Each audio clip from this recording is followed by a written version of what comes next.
Pronto mondo? Donne e uomini nel cuore della missione. A cura del Centro Missionario della Diocesi di Padova. Conduce Andrea Cantonna.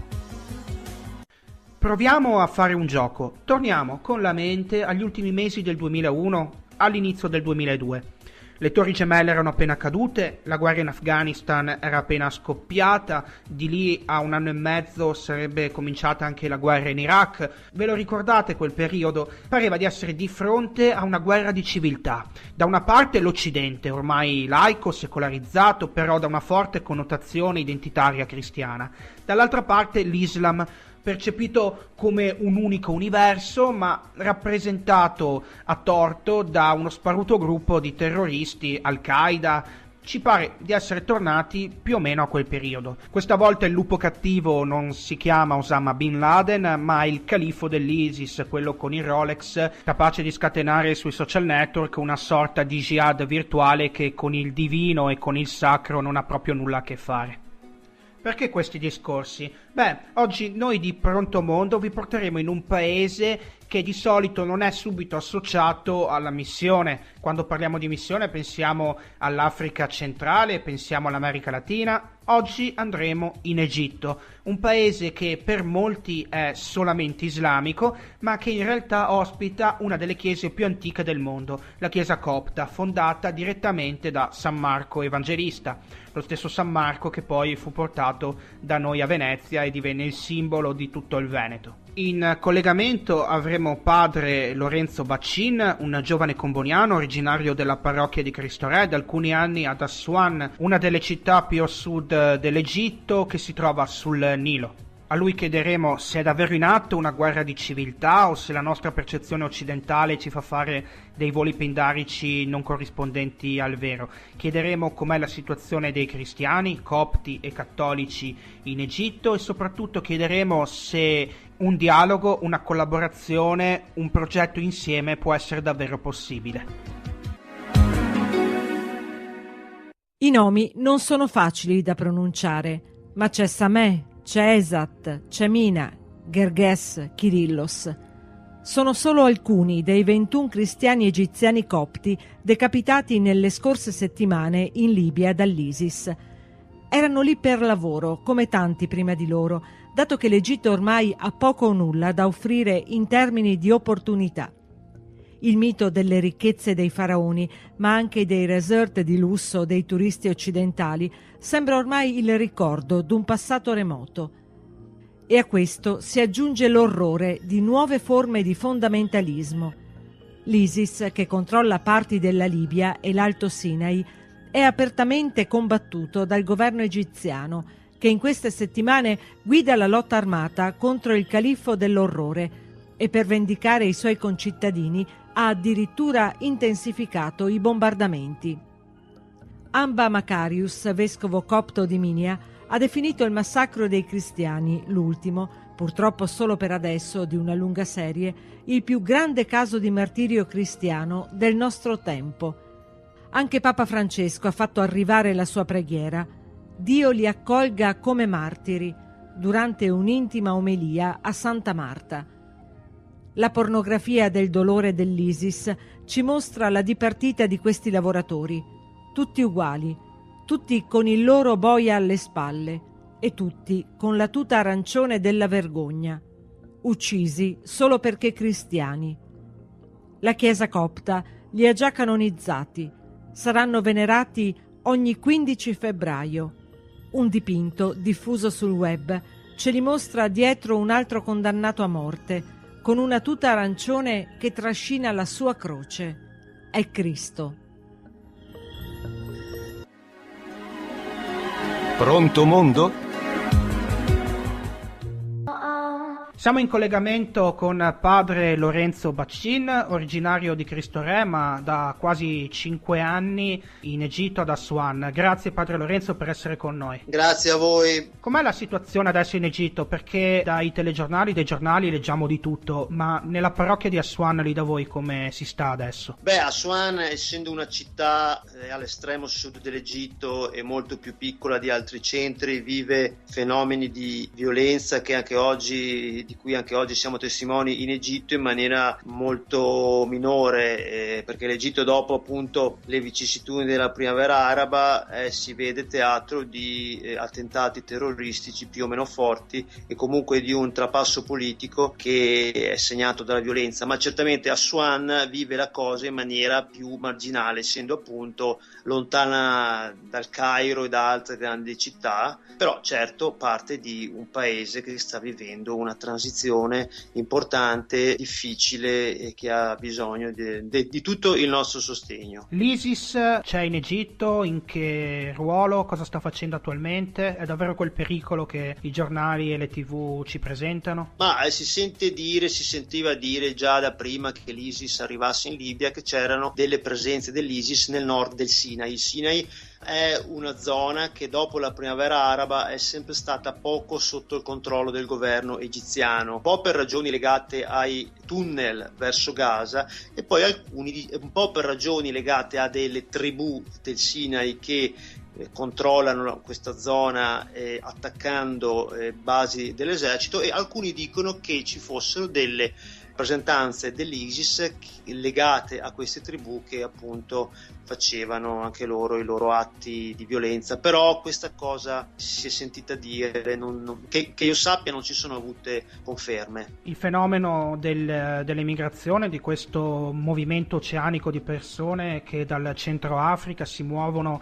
verso la Libia, cercando poi le coste di Lampedusa la salvezza in Europa, ma molto spesso incontrano delle fine tragiche. Anche l'Egitto è dentro questo scenario? Sì, allora noi abbiamo, io direi, due tipi di immigrazione in Egitto: quelli che desiderano arrivare in Egitto per restarci e coloro che per restarci in attesa di un eventuale visto, e altri che invece passano col desiderio di arrivare in Libia. Dunque i principali immigrati dell'Egitto vengono dal Sudan e sono originari del Sud Sudan, questo ultimo nato stato africano. Sono presenti i sud sudanesi in Egitto da diversi anni, dai tempi della guerra civile del Sudan, ancora quando il Sudan ovviamente era un unico stato. Adesso invece si parla di Sudan e Sud Sudan. Questi sono presenti in Egitto da 30 anni, se non di più, però poi noi siamo anche testimoni della immigrazione degli eritrei e degli etiopici. Gli eritrei soprattutto scappano dal loro paese, un paese che alcuni definiscono e descrivono come una prigione a cielo aperto, arrivano in Egitto, molti riescono, dopo che ottengono il riconoscimento di rifugiati politici, a volare, chi in Nord Europa, chi in Canada, America e Australia. Per loro, diciamo, arrivare in questi paesi è molto più facile che non per i sudanesi. I sudanesi infatti concludono il loro viaggio in molti casi in Egitto, mentre gli eritrei arrivano appunto fino a questi altri paesi. Gli eritrei, io vorrei anche spendere una parola per dire come sono anche stati e sono vittime di violenza da parte di beduini che li rapiscono, li riducono in schiavitù. Questo avviene nel Sinai, nella penisola del Sinai. Sono vittime dunque anche di violenze come il trapianto di organi. Queste persone, questi eritrei ridotti in schiavitù, vengono appunto privati di alcuni organi che vengono poi venduti negli ospedali del Cairo. Alcuni di questi eritrei riescono a essere riscattati, vengono liberati, arrivano al Cairo e rimangono lì fin tanto che appunto non ottengono un permesso per raggiungere un altro paese. La lista dei paesi che dicevo prima, alcuni appunto dicevo puntano ad arrivare alle coste libiche per fare il passaggio sul Mediterraneo. Mi è capitato di incontrare una ragazza che ormai è in Italia da 10 anni e di sentire la sua storia di ragazza che è arrivata una volta in Libia, si parla appunto di più di 10 anni fa, ha dovuto fare il passaggio sul Mediterraneo e mi raccontava l'incubo che ha vissuto durante questa traversata, che per lei felicemente si è risolta bene. Grazie padre Lorenzo, noi torniamo tra pochissimo, ma prima un piccolo approfondimento sulla chiesa copta in Egitto, una chiesa ben più antica delle radici cristiane del nostro nord-est. La chiesa copta nasce nel I secolo, ma potremmo chiamarla direttamente chiesa egiziana. La parola copto ed egiziano infatti sono sinonimi. Dopo la predicazione di San Marco, un grande centro di sviluppo per il cristianesimo in Egitto fu la famosa Alessandria, sede della sconfinata biblioteca e una delle città all'epoca più importanti del mondo, tanto che nei primissimi secoli anche da Alessandria partirono numerosi missionari alla volta dell'Europa. Impreziosita dall'esperienza dei padri del deserto, come Sant'Antonio Abate, la Chiesa copta ha subito nei secoli un forte ridimensionamento con l'avanzata dell'Islam a partire dal VII secolo. Attualmente i copti sono meno di 18 milioni, distribuiti tra Egitto, Etiopia ed Eritrea. Durante il Concilio Vaticano II si sono intensificati i contatti e la collaborazione con la Chiesa copta. Una minoranza copta è addirittura in comunione con Roma e porta il nome di Chiesa Cattolica Copta. Data la forte emigrazione dei cristiani d'Egitto nei vari paesi, la Chiesa copta ha deciso di inviare i suoi religiosi ad assistere le comunità in ogni angolo del mondo, dal Canada all'Australia, dall'Asia all'Europa. Pronto mondo? Donne e uomini nel cuore della missione.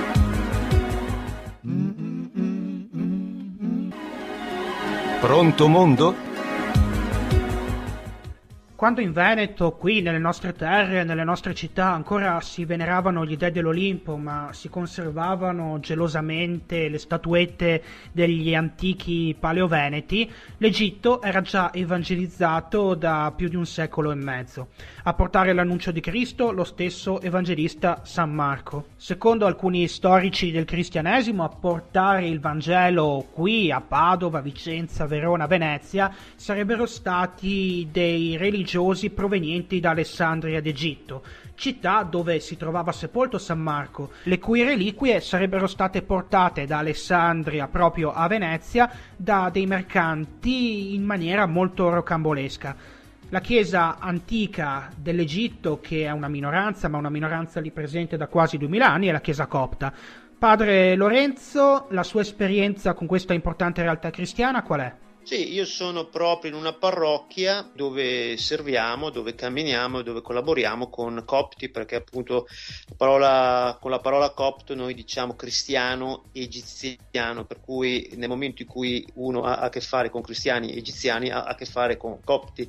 La nostra parrocchia è l'unica chiesa cattolica di Assuan e serve appunto una comunità cattolica presente lì, in una città dove ci sono chiese e c'è anche una grande cattedrale ortodossa, perché la presenza ortodossa è chiaramente maggiore e noi siamo lì, camminiamo con una minoranza. Nella minoranza i cattolici sono appunto in numero molto minore rispetto agli ortodossi. I cattolici di Assuan, essendo Assuan lontana dal Cairo e da altri grandi centri, poi crediamo che abbiano bisogno di un particolare sostegno, di una particolare presenza, proprio perché essendo all'ultima stazione del paese si sentono lontani da tutti, esclusi, però comunque sia le possibilità ci sono e vogliamo promuovere appunto questa collaborazione, questa presenza sempre meglio. Qual è la cosa che le piace di più, che la colpisce di più della chiesa copta? Una chiesa che è minoranza, e questa è una cosa che a me piace,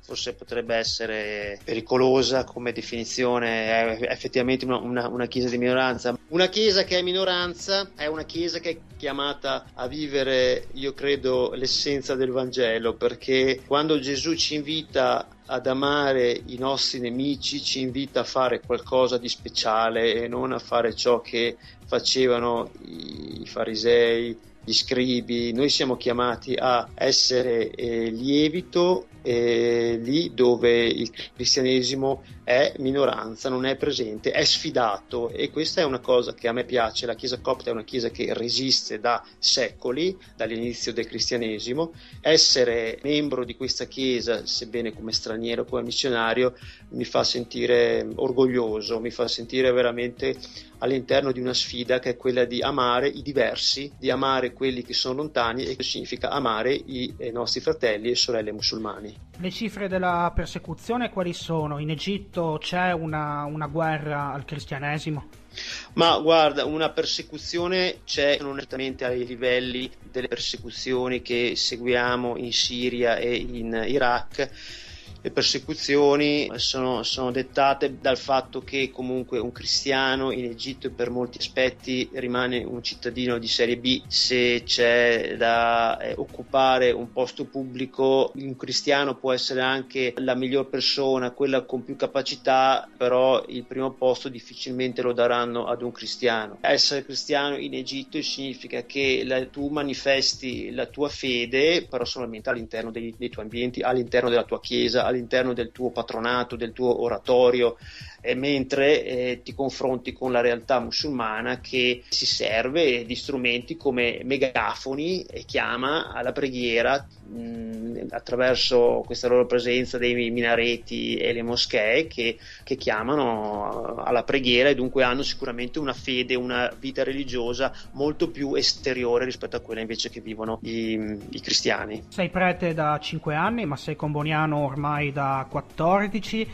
Ti aspettavi di finire in Egitto, e più precisamente ti aspettavi di fare quello che fai nella tua parrocchia in Aswan? Sì, io sono prete da 5 anni e quando sono entrato nell'istituto dei comboniani non avrei mai immaginato di finire in un paese musulmano. Sono molto contento di esserci, quanto credo che sia una delle sfide più grandi del mondo di oggi. Io 10 giorni prima di entrare nel postulato dei comboniani qui a Padova avevo seguito come tutti per televisione l'attacco alle Torri Gemelle. Questo aveva fatto nascere in me una riflessione che mi diceva: beh, io credo che proprio allora missionario dovrò diventare. Non immaginavo, appunto, dicevo prima, che sarei finito in un paese islamico, ma sento che lì è il posto dove oggi noi missionari siamo chiamati a essere. Io a Aswan lavoro in una parrocchia, ho a che fare soprattutto con i nostri parrocchiani, con i nostri fedeli, con i giovani.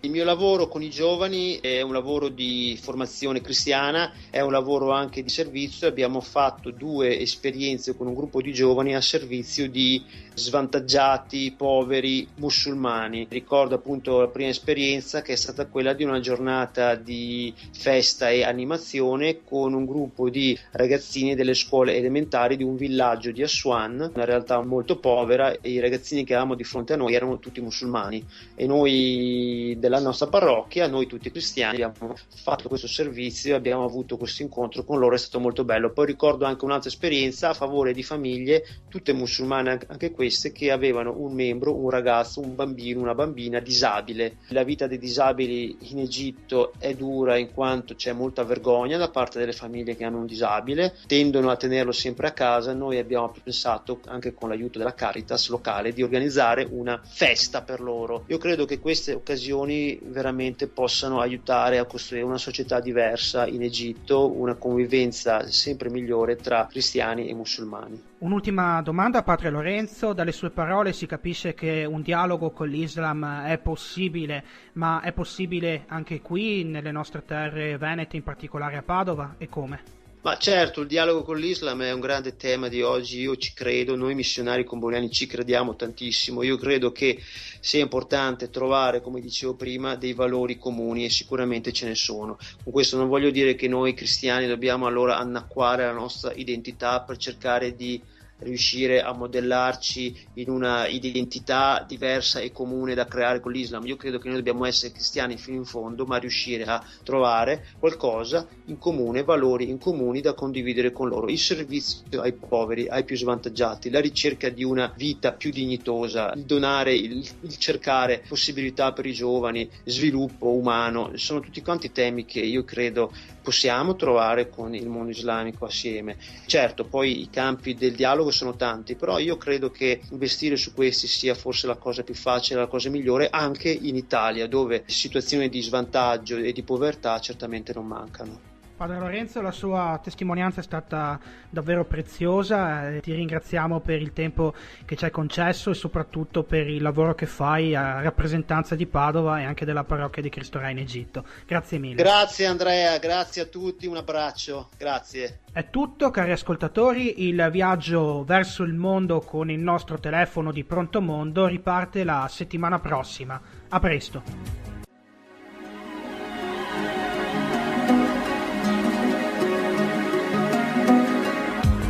Pronto mondo?